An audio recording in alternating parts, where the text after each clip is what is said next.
Hi, I'm Brendan with Reviewed.com, and we were lucky enough to get a pre-production version of the brand new Leica M10 rangefinder, and these are my first impressions. The first thing that you notice whenever you handle a new Leica, whether it's a film Leica or a digital Leica, is just how robust the build quality is. There's no creaking, squeaking, anything. It's got, brass top and bottom plates. It's one of those things where you pick it up and you just can't wait to go shoot with it. So it's completely focused on still photography. No muss, no fuss, that's it.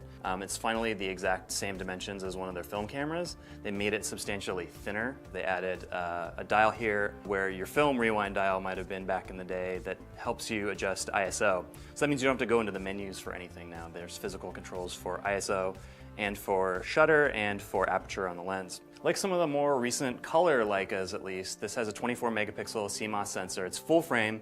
But the thing is that even though this is a full frame camera, it doesn't really compare. You're saddled with things like manual focus, which pro level Nikon and Canon DSLRs, they have the fastest autofocus you can get and they track really well. This is a completely different shooting experience. Even though you're spending the same money on it, this is slow down, make sure your focus is good. For some, that makes the high price really hard to stomach. Personally, you get a little self-conscious when you're carrying something like this around. This lens and this body is like $11,000. It's a crazy expensive combination, but it does make you very aware of your surroundings when you're shooting. You're really slowing down. You're really focusing on the moment. You're focusing on your framing. It's a little hard to convey when you're just trying to talk to somebody and explain it to them. You need to pick it up and hold it. You need to be able to go out and shoot with it, and that's when the entire experience comes together for me. There's something very special about this experience, and Leica is able to capture that magic time and time again, just at a really high cost.